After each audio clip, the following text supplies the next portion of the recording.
and welcome. I am Pastor Laura. I am one of the pastors here at McAllen First United Methodist Church, and it is our honor and our joy to be able to host such an important and vital group in our community today. So I was asked if I would begin with a word of prayer, so if you would, please bow your heads and join me. God, we thank you for partnerships that create vitality in our community, that look at problems and how we can address them together. And so we pray your blessing over all of this study, over everyone who is involved, over the work that will be presented today. And we give you thanks for people who care about this community and long to make it better. In Jesus' name we pray. Amen. Okay, it is my great joy, I get to introduce President and CEO of Methodist Healthcare Ministries, Mr. Jamie Wesolowski. Laura Hikus has a hard time with that. Welcome. Thank you so much, Pastor Laura, and thank you so much for opening your doors and allowing us to use this incredible sanctuary today. So yes, again, I'm Jamie Wesolowski. I've been very proud to be the President and CEO of Methodist Healthcare Ministries for the last 4 years or so, and before this, I was the President and CEO of the Methodist Healthcare System for about 11 years, and it's incredible to be here at McAllen First United Methodist Church, one of our strong church partners. Very happy to be joined by Texas A&M Health here today, the elected officials and the staff from Hidalgo County, community members that are here today, some of our funded partners, and some of our Methodist Healthcare Ministries staff and colleagues. So welcome and thank you all for being here today. Again, I want to thank Pastor Laura Hikus so much for allowing this to occur here in this incredible church. Also, Pastor John Heron, I want to recognize him for also allowing us. Sue Helms is here. Sue is one of our very important MHM Board of Directors. She does an amazing job right here in the RGV and is an incredible important board member for us because it gives us that outreach and that connection to the RGV. And then I also like to thank Border Area Mission Coordinator for the Rio, Texas Conference for allowing us to host a panel discussion here in this sanctuary. So Methodist Healthcare Ministries, just so you know who we are a little bit, it all started in 1954 when the Chamber of Commerce and the Bexar County Medical Society and elected officials there up in San Antonio got together and were talking about the severe shortage of hospital beds in San Antonio, in Bexar County. And in fact, of all the largest cities in the country, San Antonio had the fewest hospital beds per capita. And so they wanted to do something.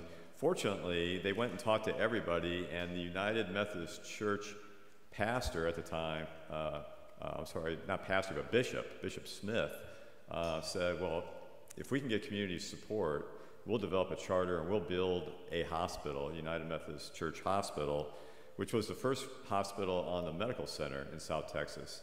And that hospital opened eventually in 1963, and in 1995 became a large partnership. That hospital formed a partnership with HCA, the largest proprietary hospital company in the United States. And today we are the largest hospital system in South Texas. We have 10 hospitals. Methodist Hospital, that original hospital from the United Methodist Church that confirms our connection, is by admission is the largest hospital in the state of Texas. So we want to build partnerships through intentional collaboration, and that is why we're here today. We have this great partnership with Texas A&M Health, and our wish is to join together to improve wellness of the least served in South Texas. And so in my travels early on, as I came to Methodist Healthcare Ministries, I came as a hospital administrator dude. I've done it all my life. I knew very little about public health, and when I was circling our service area, our 74 counties, I remember coming here and walking the Colonias and learning how many people did not have water to drink or to use in any way, no safe water. And I was so naive that I just didn't know that in the United States of America that so many people went without clean water. And so we worked very hard, and I have to compliment our policy team for working very hard. We worked with former Senator Eddie Lucio, also with Representative Mary Gonzalez, to help pass Senate Bill 2452. And that was in 2019 session of our legislature. And that freed up $200 million for us to work on, to fund water projects.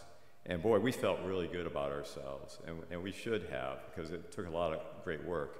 But then later, a couple years later, when I start having discussions with Texas A&M, then I realized that clean water doesn't necessarily mean clean water. So what we were considering clean water had contaminants in it. And that's when we formed this partnership in the spring of 2022 between Texas A&M Health and Methodist Healthcare Ministries. And we have two projects that we're going to talk about today, and I'll go over them briefly because we have the expert, Dr. Sansom, here to talk about them. But we're very proud of these projects because, one is to actually do the testing of the water and determine the levels of things like arsenic and lead and uranium and other contaminants that are in the water. And the other is, while we're doing that, and this is what Dr. Sansom will talk a little bit about, working with students and eventually allowing the community to test their water and to use it in the safest way possible during that time.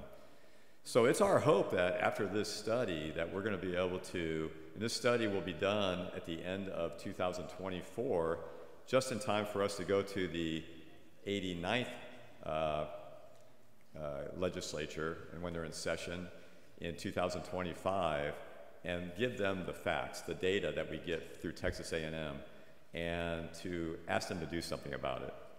Because clearly, just like health care, clean water, quite honestly, shouldn't be a right. It shouldn't be a privilege, I should say. It should be a right of everybody. Everybody should have clean water. It shouldn't be a privilege for the few. So we're hoping that we can replicate these tests in other colonias someday. I'd like to give my thanks to Dr. Mogford, who's here with us today, his entire Texas A&M health team, for their willingness to partner with us. It's a great partnership, and we're very excited about it.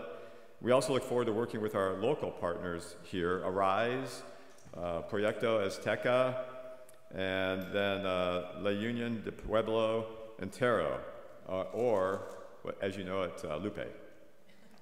And we're very excited to work with you firsthand as residents and community leaders to see what we can do to ensure access to clean and safe water along the way, and make sure that is guaranteed.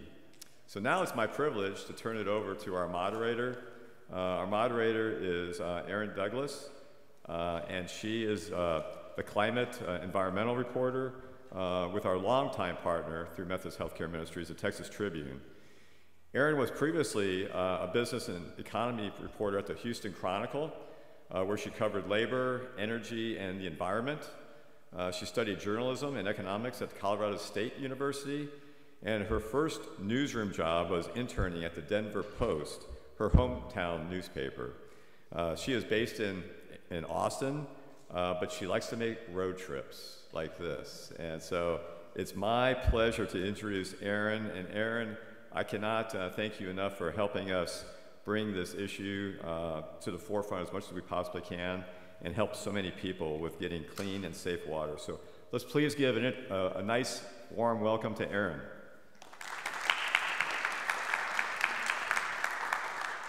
Thank you. Can you all hear me okay? Okay, great. So as he said, my name is Erin Douglas. I'm the climate and environment reporter for the Texas Tribune. I'm really happy to welcome you all here today. Want to take a moment to recognize some guests of representatives for some elected officials in attendance today. We have Jorge Castillo from State Senator Juan Hinojosa's office. We have Victor Garza from the office of Congressman Vicente, and we have Adrianelli Gomez from U.S. Senator Ted Cruz's office. We have Olivia Gomez and Armando Garza from Hidalgo County Precinct 2. We also have Celeste Huff from Congresswoman Monica de la Cruz's office. And we have Daniel Morales from the office of State Representative Oscar Longoria's office. So thank you all for being here today in attendance. We really appreciate it. And I'm going to take a moment to introduce all of our panelists. So we'll start with Dr. Garrett Sampson, who is to my right. He's an assistant professor in the Department of Environmental and Occupational Health at Texas A&M University School of Public Health. Dr. Sampson researches the human health implications of the environment, community health assessment, environmental justice, urban planning, and community resilience. He has positions with the Texas A&M Institute for Sustainable Communities and the Texas A&M Superfund Research Center. Dr. Sampson has a Bachelor of Arts in Philosophy from St. Edward's University and a Master of Public Health and Doctorate in Public Health in Epidemiology and Environmental Health from the Texas A&M School of Public Health. So we appreciate you being here today.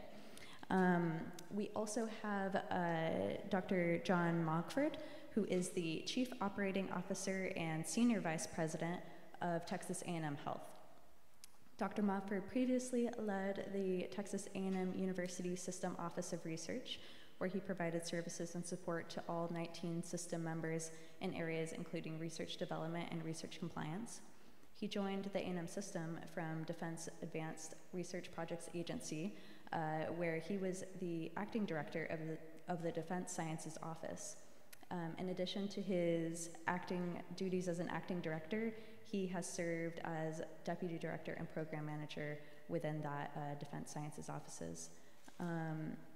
He is also an accomplished researcher, having authored or co-authored 29 peer-reviewed publications. He has an extensive background in biology research and its applications in the field of defense medicine and therapeutics, which is interesting. And Dr. Mogford has a bachelor's degree in zoology from Texas A&M University and a doctorate in medical physiology from Texas A&M University Health Science Center in College Station. He's done research at both the University of Chicago and Northwestern. Thank you for being here. And of course, we have Jamie, who you just heard from earlier. Jamie Weslowski is the President and Chief Executive Officer of Methodist Healthcare Ministries. Jamie was appointed as CEO in October 2018. The nonprofit's mission is serving humanity to honor God and aims to be a leader in improving wellness of the least served populations. Methodist Healthcare Ministries owns half of the Methodist healthcare system, which is the largest healthcare system in South Texas. Jamie has decades of experience as a hospital executive.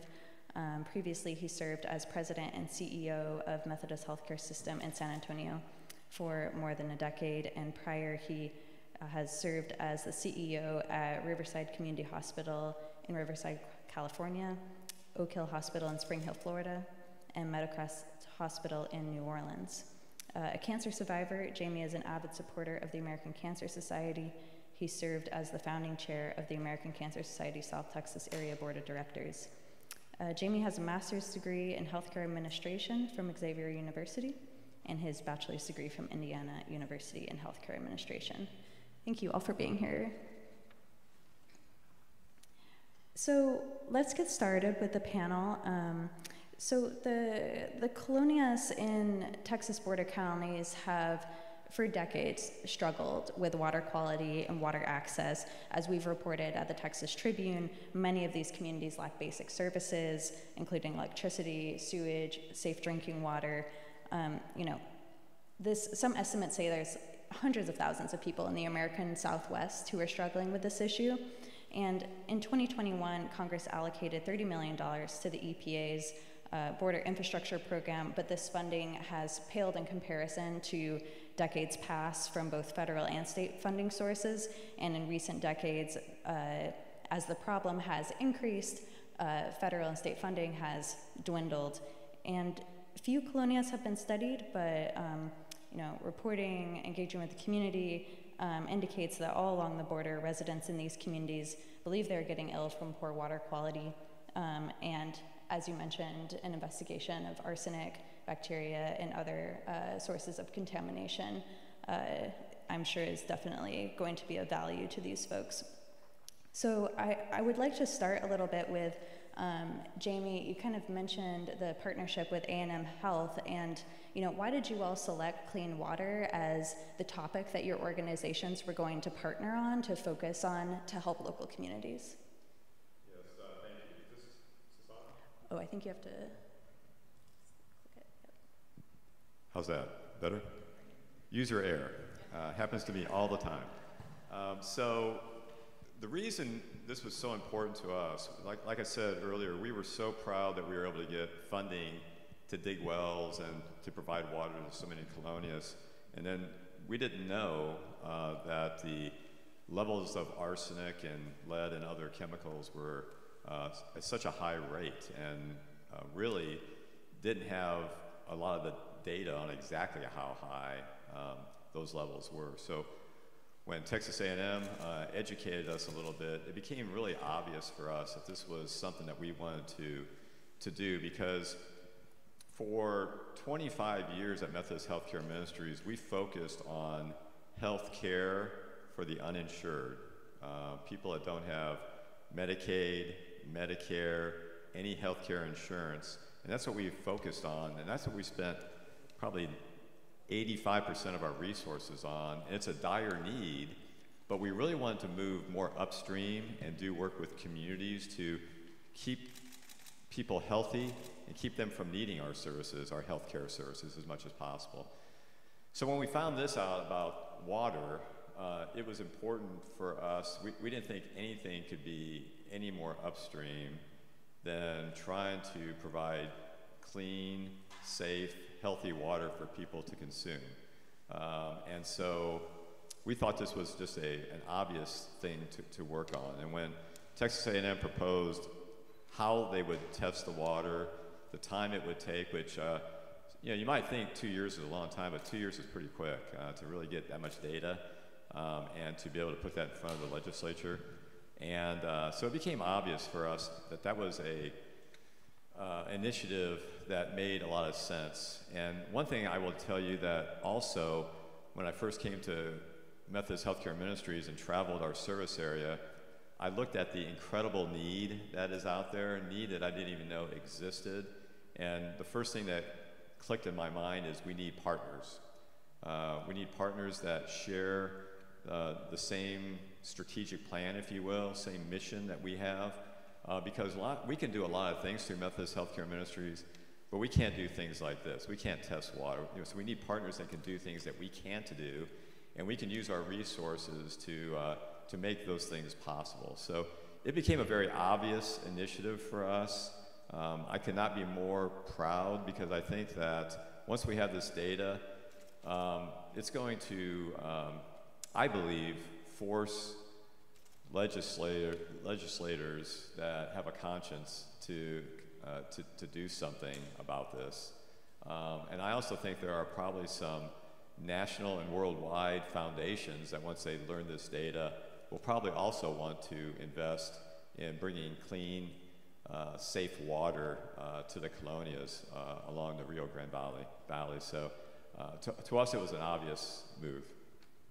Thank you. And Dr. Mawford, I was wondering, he's mentioning gathering more of the data, and, I know lawmakers, journalists, regulators, we all like data, but it seems like we don't have a lot on these communities.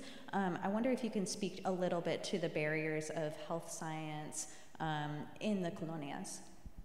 Sure. No, and let me start by saying that we're appreciative of the partnership with Methodist Health Ministries, and so we are, as the Health Science Center, a comprehensive group of schools, including the 5 that you see over Aaron's shoulder, and we are largely focused and heavily focused in delivering rural medicine, and so the natural next step in that is thinking about what are the challenges in particularly rural Texas, of course, you can extend this to a global conversation, but the focus on Texas is just then magnified in communities like the Colonias.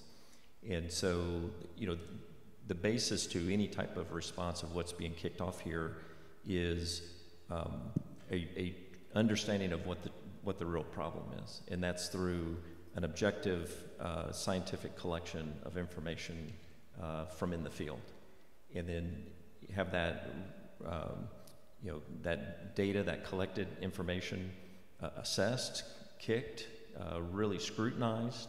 And so I think that's where, in partnerships like this, we're very proud to bring the scientific and technical expertise, like Dr. Sampson, into our partnerships with Methodist Health Ministries, for example, and provide that kind of objective assessment of what's on the ground truth. And I wonder if either of you could speak a little bit to what we know about health outcomes in the Colonias at the moment. What kind of information were you all starting from that prompted you to lead to this investigation?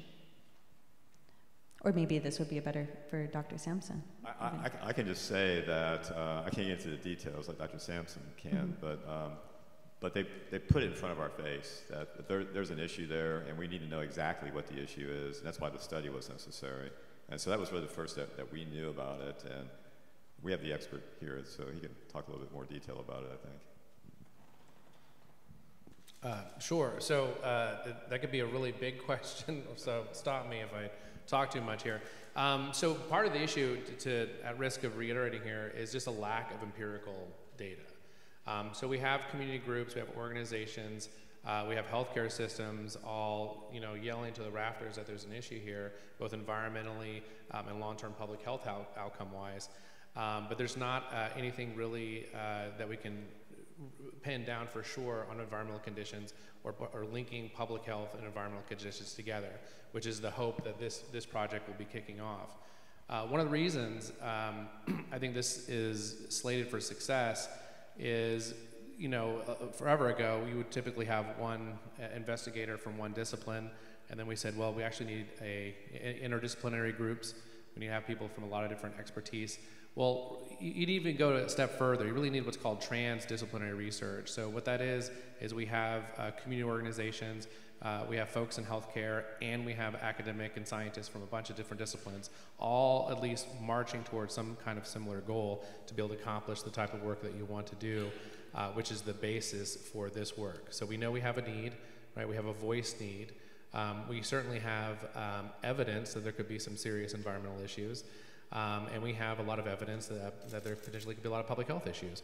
So this is an opportunity to really put numbers to that and be able to actually quantitatively link environmental conditions, health outcomes together with everybody. And, when we think of environmental studies, we often think about scientists coming into a community, testing folks, leaving, writing their report, and it shows up in an academic journal like years later, right? And that's not the approach that you all took in designing this study. And Dr. Sampson, I wonder if you can tell us a little bit about how the citizen science approach that you all are taking is going so far. Sure, yeah, so there's a derogative name for that. It's called helicopter researchers. You helicopter in, take information, and then helicopter away.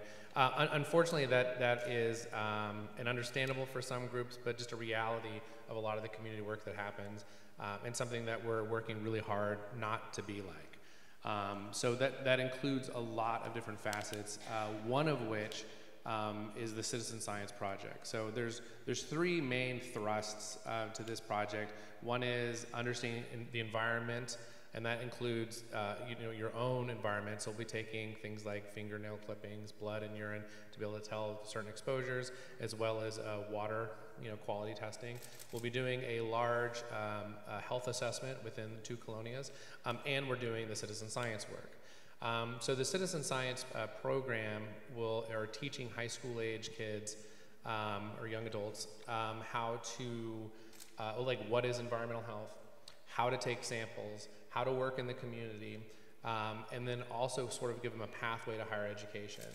And there's many reasons to do this, not just because it's a good thing to do, which it is, but also it is an avenue to improve the scholarship.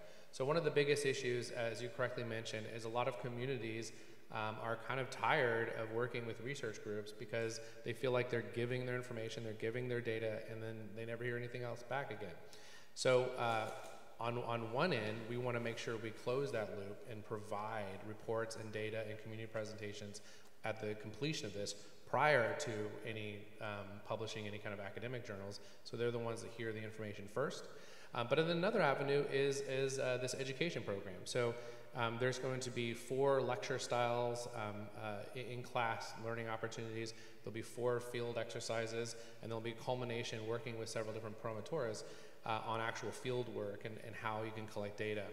And so one thing I want at the end of this is for them to know that they belong in higher education. So unfortunately, a lot of different groups have traditionally found barriers to attending higher education, particularly in the sciences, and hopefully we can kind of knock down a few of those barriers. I do want to say it would be absolutely impossible to have done the citizen science efforts without tremendous support from a lot of the local organizations. Particularly Arise has helped substantially with recruitment and working and finding families that are interested in that. So that's the citizen science effort. And I'll say it's actually grown already from our original thoughts. So we had a meeting before we actually kicked it off at all. And we realized all of the parents were driving their kids and none of the young adults, pardon me, and none of the young adults were driving themselves. So we started off a secondary parent session. So then parents can learn about what it means for their kids to be college ready, navigating the system. And we've had a lot of assistance from local colleges already to help with things like financial aid. So they'll also be receiving sort of the simultaneous training opportunity. And so will the students actually be doing the testing that will eventually be part of the data that you all present? So they will be at the completion of this collecting real data that will be used. However, they won't be collecting or working directly with individual personalized data. So there's human subjects research training and everything, and if you're under 18, that's just not really a feasible thing for them. But they will be out in the community collecting real data that we will analyze and be able to provide back to the cities and the counties in the state. Interesting. And I imagine that working with teenagers, you've encountered some barriers, and I'm interested to know like what challenges you all have found already in implementing this citizen science approach, and wondering, did you look to another study that's been done this way? Like how did you go about designing this, and what challenges have you faced so far? Well, I'll say no challenges, only opportunities. I think working with high school age kids is fun. It's exciting. Also, this is a by choice thing, right? So it's not like a class they have to take in high school or something. So the interest and the enthusiasm is just there. And I mean, they're dedicating so many of their Saturdays to come out. I can remember me in high school. I don't know if I would give up my Saturdays to do a citizen science project. So they're great. So there's really no issues with that. Now, as far as kind of how this came to fruition, so I've been fortunate enough to put together many of these. I've worked with several different high schools in the like the Houston, Galveston Bay area. We have another citizen science project going on in Hays County. And so the real difference is I've typically worked through high schools, and this is much more people are just coming and we're creating our own program. So it gives us a little bit more freedom to build it and grow it. And I think this is step one of hopefully many opportunities to build this. So after our first session, they went home, they talked to their friends about it, and we got several emails of more kids wanting to join. So we actually did a first session to catch them up.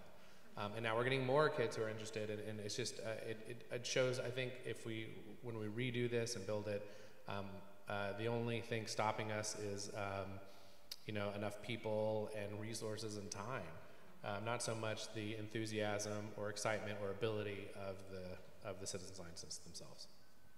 Yeah, and one thing I have been thinking about in preparation for this panel is just that this is an issue that's been going on for decades, right? I was finding clips of reporting, more than a decade ago about this issue of water quality and water access in Colonias in South Texas. And so, Dr. Mogford, maybe Jamie, I wonder if you could speak a little bit to, why do you think it's so difficult to solve this problem? And why hasn't the issue gotten the attention, money, and research that it really deserves? I will start with that, and first of all, going back to why is this even a problem in the first place? We have, unfortunately, people that have done the best they can. They bought land with no real promises that infrastructure is going to be developed. No promises that they're going to have roads and waters and utilities. And many of you know Colonias better than I do, even, but I've visited quite a few, and each one's different. And each one has a different level of development. But they went into that property with no promises, and the fact that really there's no state or local regulations there in many cases. There is a lot of poverty, so people can't have a tough time helping themselves. A lot of times there are private wells. Again, no regulations on the private wells that are there. Also, we have, as you know, in Texas, severe extremes of weather, right? So when we have droughts and things like that, that doesn't help the infrastructure at all, and the water that they have in the colonias. So really, it's been a problem that it is unusual, and really nobody has stepped up for the right regulations and policies to correct it. That's why we have the problem. That's why we have to do something through a partnership like this to shine a light on it, and hopefully get our state to correct it. And whatever our state can't correct, hopefully we can get some help from foundations, like I said earlier, that are more national or worldwide in structure. But we're going to do everything we possibly can to make sure that this problem gets fixed. And this is really the beginning of it. This is the necessary part to get the data. So we're not just talking about what we think is happening there, but we have firm data to show people. So very exciting. Yeah, so I think the right answer from me is I don't know, and I'm guessing you could probably fill a week's worth of discussions on that arc of history of that's the basis of your question. What I will say and can speak to very strongly is anytime that we've had an opportunity to align our expertise and capabilities to bring improvements in anyone's life in Texas, we do it. And so two great examples, one very Colonias focused and one South Texas focused, is, for example, our Healthy South Texas project, where we, Texas A&M Health, are partnered internally inside the A&M system with Texas A&M AgriLife Extension, which we all know our extension agents in each county. And so to bring education and kind of training to the population, it's focused in around 27 counties in South Texas. The headquarters is here in McAllen. And so that's largely focused on diabetes and pre-diabetes education and training, everything from cooking healthier, exercising, how to exercise. And as I was referring to earlier of capturing objective data, in that program we capture objective improvements in participants' lives, whether we're measuring triglycerides or hemoglobin A1C, weight loss. So that's an important aspect to it. The other example, which is Colonias focused, is the Texas A&M University is home to the Colonias kind of the management office, if you will, from the state level. And so about 5-6 years ago, we were able to coordinate what's called the Innovative Readiness Training from the U.S. Department of Defense, where for them they bring in medical reserve units and civil affairs, and I'll explain why civil affairs is important, into communities within the United States rather than sending them into foreign countries to get their training. So we were able to very rapidly point out the opportunities for them to train in the Colonias. The benefit to the Colonias is it brings medical attention, primary care, dentistry, eyeglasses, vaccinations. The civil affairs groups, it's been fantastic to watch them build soccer pitches and do water flooding control work. So that is something that when we saw the opportunity, we saw the need, we brought partners to bear and to really, I think, have positive effect.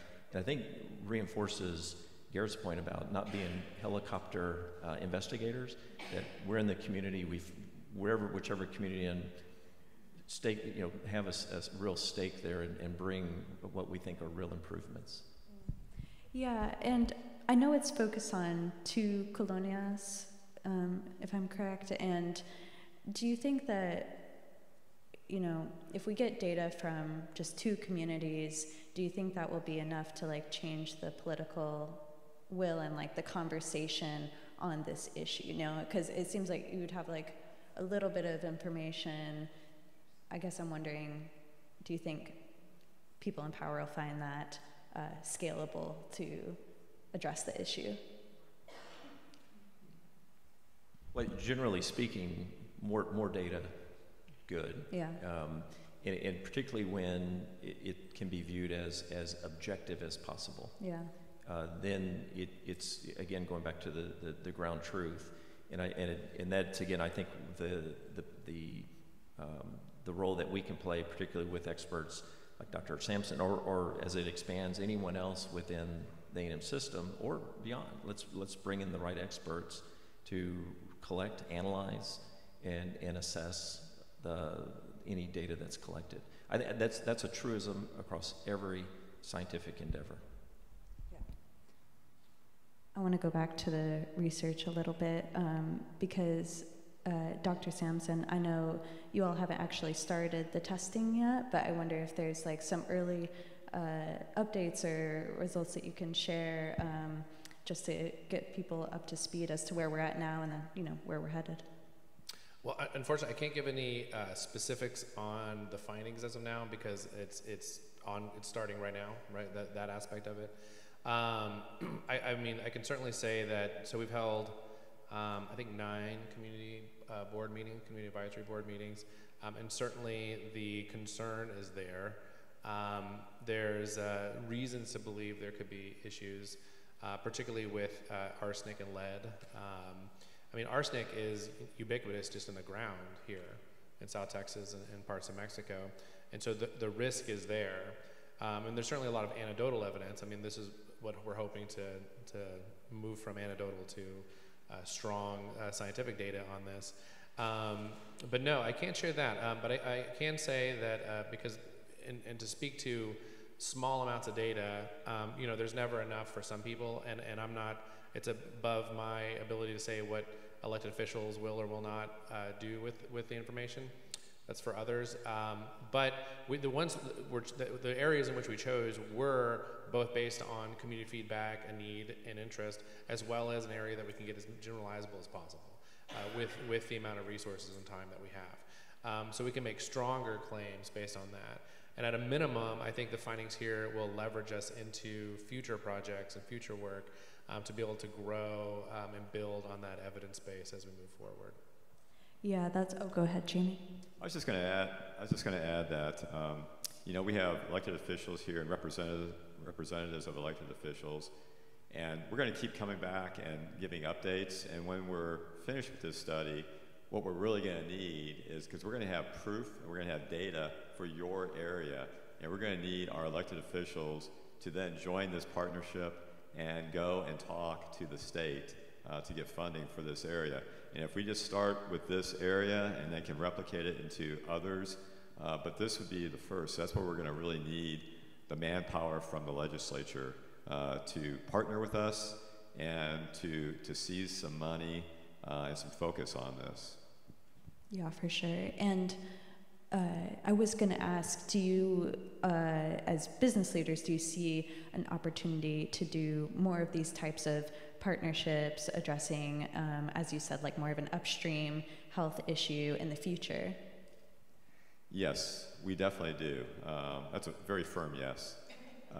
We know at Methodist Healthcare Ministries, the work that I used to do as a hospital leader the work that medical doctors do, all very important, but really it really only affects about 20% of the health and well-being of individuals. It is important, but what is really important that we work on other environmental factors, personal habits like are people smoking, what is their diet, what is their alcohol consumption, air, pollutants, water, things like this. And those are the things that we are trying to focus on, the other social determinants of health, not just the health care part of it. And then we're also then moving upstream, like you just mentioned, making sure that we're not dealing with individuals and families in isolation, but we're trying to do things that affect the entire community, which is this is a classic example of clean, safe water for an entire community. So the answer is yes. I see us as reaching out. I know this will not be the last project that we work on together, I don't believe, with Texas A&M Health. I think there are going to be other great opportunities. It's just going to be making sure that we prioritize and pick the right ones to address first. Did you have anything to add? I agree with that, 100%. And is with issues as complex as this, and this makes me think of a concept that is broadly accepted of One Health, where environmental health, human health, and animal health are all intertwined, and you can't treat one by. So that's a different continuum to the answer, but what it does open up is beyond A&M Health and Texas A&M and the A&M system to bring to bear resources and expertise in all the way across the board, from environmental to human to animal. I wanted to ask what the end of this project will look like, and maybe starting with Dr. Sampson, if you can talk a little bit about how will these results be communicated out to folks. You mentioned that they would get the information, hopefully earlier and in partnership with you all prior to publication. But talk a little bit about how you see us moving to the end of it and how that will be communicated out, because I have seen in communities sometimes when you get the information that say your groundwater is contaminated or something like that, it creates a lot of fear and a lot of emotion and outrage and all of that. And so how do you do that in a way, thinking at the beginning, that is not alarmist but is also honest with the folks about what your findings will be? Yeah, that's a great question. So the best and hardest part of my job is the community engagement work, because there's a history of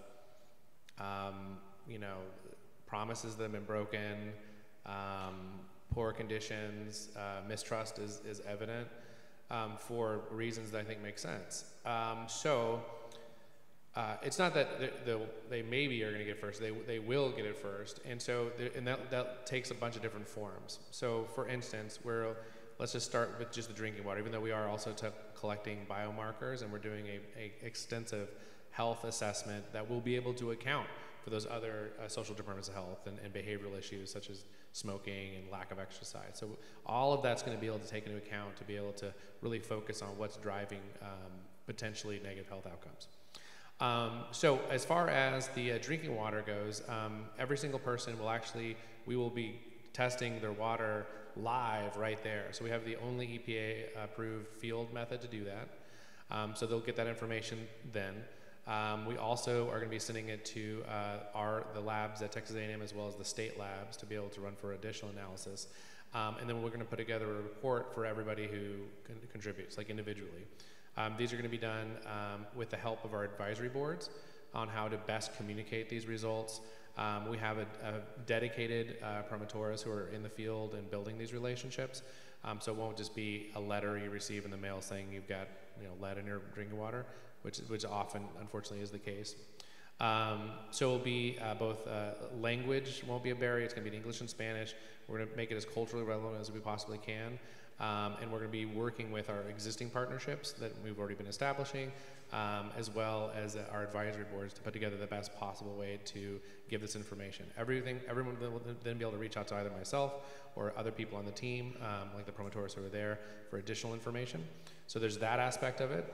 We're going to be writing a report for our community partners who've been helping out, and this will get everything from an overview of what we know from the health assessment, what we know from the biomarkers, what we know from the water quality samples, and that report will be again put together as best as we possibly can, and also with a presentation.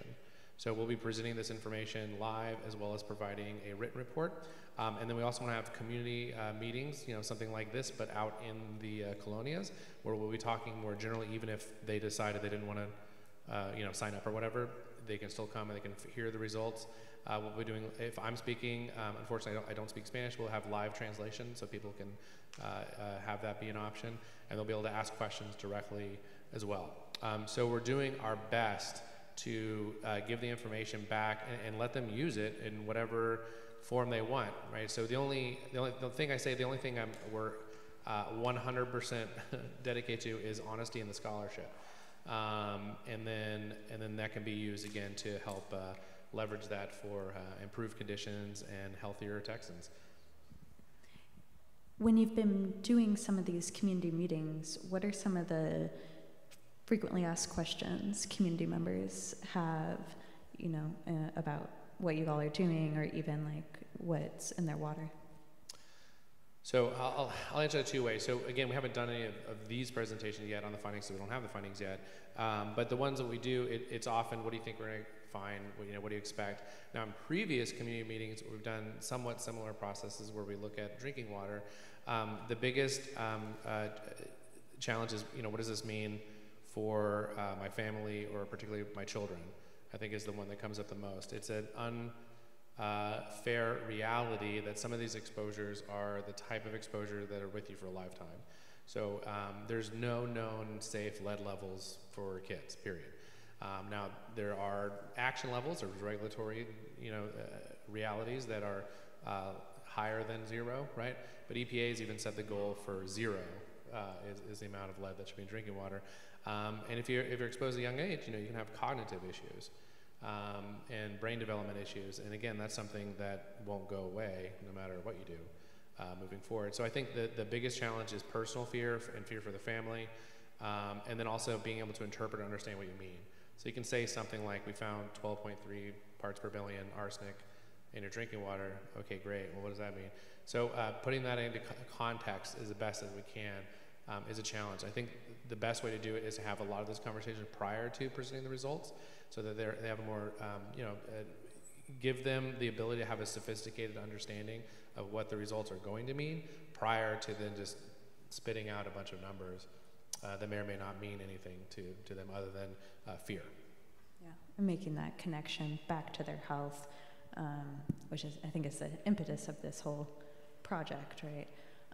So I think we've got about 5-10 more minutes. I want to get to, kind of thinking more broadly, what is your all's hope for what comes out of this project?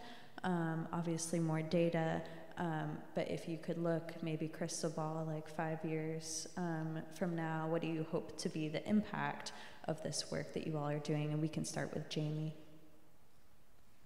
Yeah, it's really, I think I probably stated that a little bit before, but it's really shining the light, getting our state to really understand the facts as we get them, as we get the data, let them know the consequences of high levels of arsenic and lead, as Dr. Sansom has explained, and there are many. Like you said, developmental. I mean, how many of us would want to be unknowingly raising a family and having our family drinking water with high levels of arsenic, which is really stunting the development and the growth of our children. That's just awful. I mean, so we have to shine a light on the consequences. We need to get our state legislators to do the right thing, to find money in the 2025 legislature to help us address this. And then also, looking elsewhere outside of our state, because I think once we have this data, there are going to be other organizations that realize what a catastrophe this is, and they're going to want to help. And so we're going to be waving our arms between now and 2025 when we have data to prepare them, get them ready. I've already had a couple conversations with, both of these have been worldwide foundations that fund projects throughout the world. And talking to them about this, they both seem to be pretty interested in this if the data shows what we think it might in coming and helping this situation right here in the United States. That's super interesting. Thank you.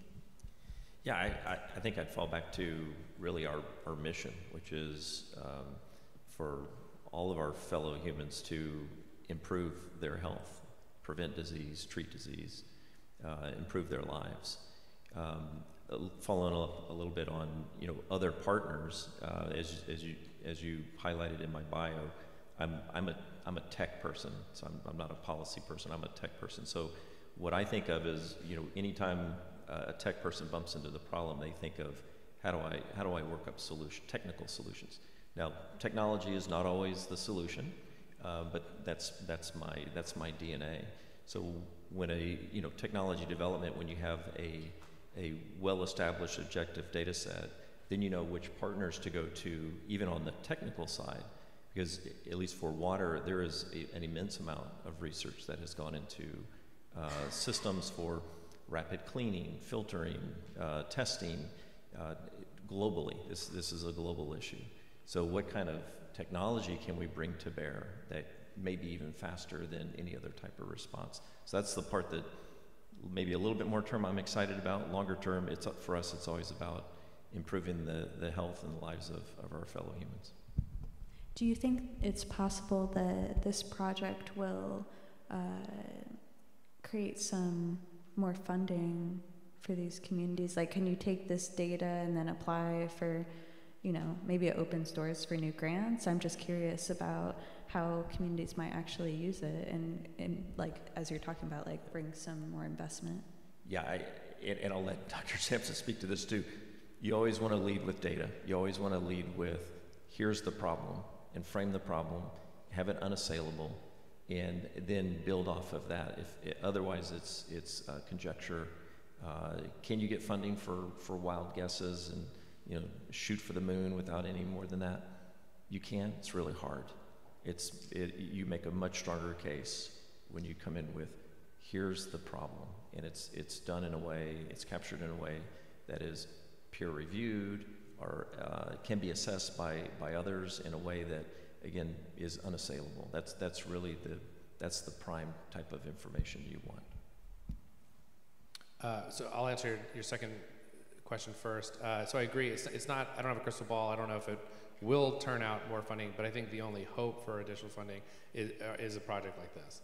Again, if you don't have the data, you don't have a chance. And so, but I will say what I hope from a different angle to happen at the end of this project. I hope some of the citizen scientists choose to go to higher education that otherwise wouldn't have.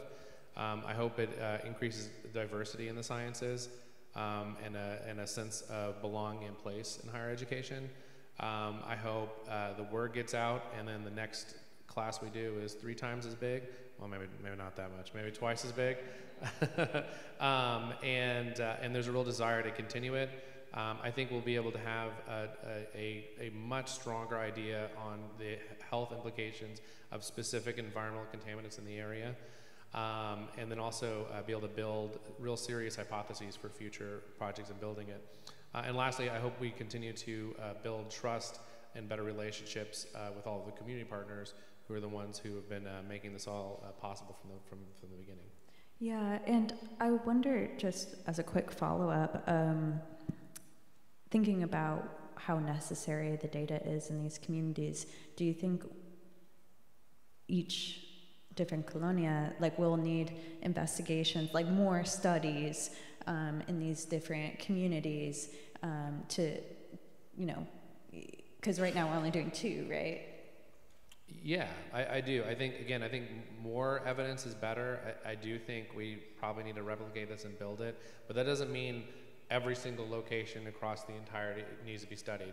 There is a point where you can have a confidence of generalizability quite a bit, particularly as we move forward. But yeah, I would say this isn't going to be the final thing here, but I do think it's one of the best starts to this type of work in this area that exists now. Okay, great, thank you. And just maybe like 3 more minutes.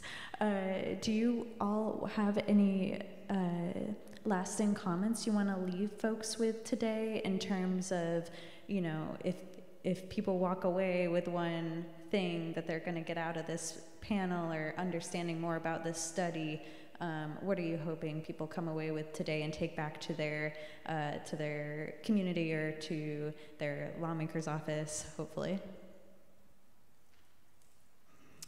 Well, I think my last comments are, Dr. Sampson talked about this, but and when we were talking about developing this, these were a lot of our questions, and it's the communication. So we were here in April. We're back here talking about this in January. We're going to keep coming back, and then we will come back when the study is over and we have the data. And the key thing is, just like he explained so well, that we communicate this frequently and appropriately to the right people, and then get in front of people that can do something about it. So I think that's where I like to leave it, is that we will keep coming back with updates.